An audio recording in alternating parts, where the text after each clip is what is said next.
Let's kick things off with a bit of a local mystery based on recent reports. Why exactly is city leadership pushing so hard to build a redundant municipal fire department, especially when Hutto already has a highly rated, highly functioning emergency services district? Well, according to the source material we're exploring today, the answers coming from leadership have been a bit of a moving target. Welcome to the HuttoTransparency.org videocast. The focus of this explainer is to systematically explore and debunk the ever-changing excuses given by Mayor Mike Snyder for why Hutto apparently needs its own municipal fire department. And we aren't relying on opinions here. We're looking strictly at the city's own official documents, budgets, and legal contracts to see if the narrative being sold actually aligns with reality. Here's our roadmap for this explainer. 1. Fact-checking the excuses. 2. Doing the sales tax math. 3. Two better alternatives. And 4. The ultimate reality. Okay, let's dive into Section 1, fact-checking the excuses. If you've been following the city's communications, you probably noticed the rationale for this new fire department kinda changes depending on the day of the week. Let's look at what the source material found when checking the first of these shifting excuses. Back on May 7th, the mayor claimed the fire department was needed because, quote, citizens are extremely concerned about fires at data centers. But when the explainer reviewed the public record for those May meetings, the reality was completely different. The record shows that literally 0 residents brought this up during public comment. In fact, all the residents who spoke actively opposed the project. Data center fires were never mentioned by the public. So, when the data center excuse didn't stick, the narrative shifted over to social media. The mayor claimed on Facebook that emergency services districts, or ESDs, are, quote, expensive to operate. But the explainer's data totally debunks this. An independent economic study by the Perryman Group proves that Hutto's ESD number 3 is actually the most cost-effective in the entire region. Just look at the hard numbers. The per capita cost for Hutto's ESD number 3 is just $95.64 per person. Now compare that to neighboring cities with municipal departments. Leander pays $168, Round Rock pays over $200, Cedar Park is paying almost $245 per person. The cities the mayor is comparing us to are paying double, sometimes triple. According to the report, the data proves the exact opposite of the mayor's claim. Next up, the mayor claimed the city needs to step in because, quote, we do not have a system in place to collect sales taxes from businesses. The source documentation points out that this is a particularly baffling claim, mostly because the city's own audited financials prove it's just completely false. To put that into perspective, the fiscal year 2024 audited financials show that Hutto successfully collected $9.5 million in sales tax. It's actually the city's second largest revenue source.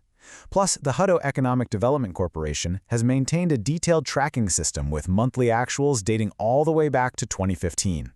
So, saying there's no system to collect sales tax is flatly contradicted by their own multi-million-dollar ledgers. Which brings us to the most recent and perhaps most alarming excuse. The mayor claimed on Facebook that the ESD could just revoke their tax agreement with the city on, quote, a day's notice. But let's take a look at the actual contract they signed. Right here in the exact legal text of the 2026 Interlocal Agreement between the city and the ESD, Section 4 explicitly states, the term of this agreement shall be for 10 years. It locks in a binding 10-year term. There is absolutely no provision for a unilateral 1 day's notice revocation.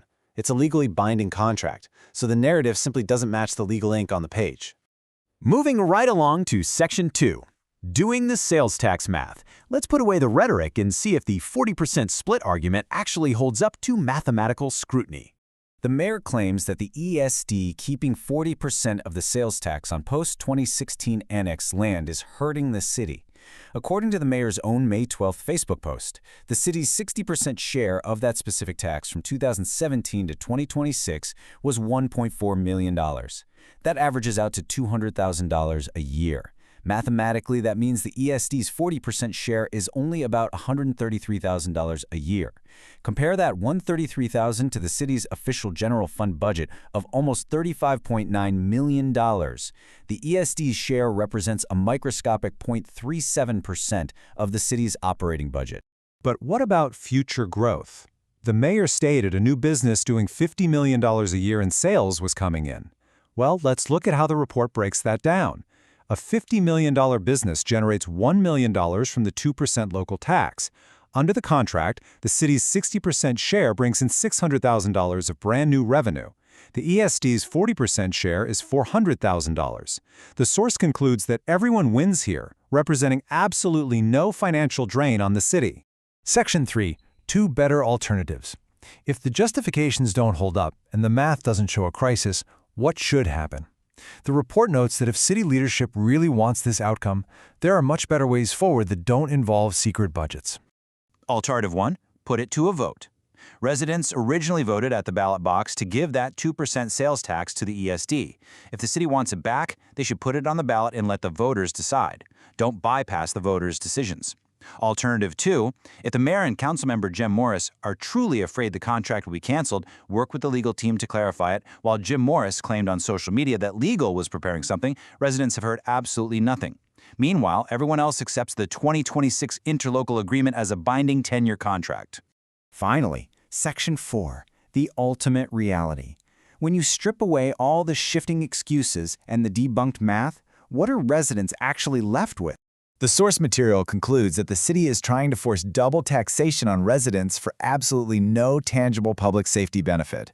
The report calls it what it is, a weird flex by city leadership to build a redundant fire department, and based on the official June 18th budget presentation, they can only afford an aging 18-year-old $200,000 fire truck and literally $0 for a fire chief, opting instead to give a non-fire city director an $18,750 stipend.